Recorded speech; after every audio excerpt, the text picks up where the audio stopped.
ముందుగా మేషరాశి గురించి తెలుసుకుందాం. ఈ రాశి వారికి సుఖస్థానంలో గురుడు ఉచ్చస్థానంలో ఉండటం, భాగ్యానికి అదేవిధంగా వ్యయానికి అధిపతి అయినటువంటి గురుడు మంచి స్థితిలో ఉన్నందువలన వీరికి స్థిరాస్తులు కొనుగోలు చేసేటటువంటి యోగ్యత, అదేవిధంగా ఏదైతే అనవసరంగా ఖర్చు జరుగుతోందో వాటిని అరికట్టడం అనేటటువంటివి జరుగుతాయి. ముఖ్యంగా ఈ రాశి వారికి కుటుంబానికి, ధనానికి, అదేవిధంగా వైవాహిక దాంపత్య జీవితానికి అధిపతి అయిన శుక్రుడు తులారాశిలోకి ప్రవేశిస్తున్నందువలన శుభపరిణామంగా చెప్పవచ్చును. ఎప్పటి నుంచో వివాహం కోసం ఎదురు చూసేటటువంటి వాళ్ళు శుభవార్తలు వింటారు.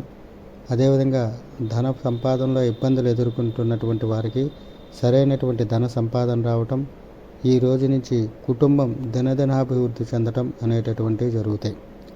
ఈ రాశి వారికి ధన సంపాదన ఉన్నప్పటికీ గతంలో ఉన్నటువంటి రుణ ఒత్తిళ్లు కొంచెం ఇబ్బంది పెడుతూ ఉండటం, రుణాలు చేసినవి తీర్చడంలో కొంచెం ఆలస్యత చేకూరటం అనేది జరుగుతాయి. దీనికి కారణం బుధగ్రహం ఉచ్చక రాశిలో సంచరించటం వల్ల అది మేషరాశికి అష్టమ స్థానం కాబట్టి ఏదో ఒక రకమైనటువంటి సమస్యలను కొని తెచ్చుకుంటుంటాం, మనశ్శాంతి లేకుండా ఉండటం, అదేవిధంగా ప్రయాణాలు చేసేటప్పుడు తగు జాగ్రత్తలు తీసుకోవాల్సి ఉంటుంది. ఈ రాశికి సంబంధించినటువంటి విద్యార్థులకు వారి అనుకున్నటువంటి విద్యను అభ్యసించడంలో కొన్ని సమస్యలు అనేటటువంటివి తలెత్తటము, ప్రతికూలమైనటువంటి వాతావరణంగా ఉండటం అనేటటువంటివి జరుగుతాయి. వ్యాపారస్తులకు వ్యాపారాభివృద్ధి పరంగా అభివృద్ధిలోకి పయనించడం, అదేవిధంగా ఉద్యోగస్తులకు ప్రమోషన్లు, ఇంక్రిమెంట్లు వచ్చే కాలంగా చెప్పవచ్చును.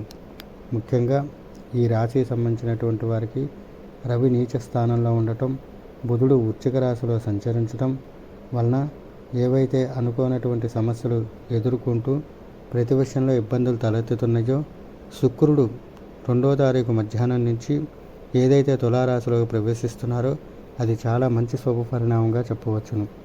అందువలన ఈ రాశి వారికి విద్యార్థులకు కానీ, రాజకీయ నాయకులకు కానీ ఇబ్బందులు, సమస్యలు ఉన్నప్పటికీ వాటిని అధిగమించడానికి వీరు ప్రతినిత్యము కూడా సుబ్రహ్మణ్యేశ్వర స్వామి అష్టకమును, అదేవిధంగా ఆదిత్య ఉదయం పారాయణగా చేయటం మంచిది.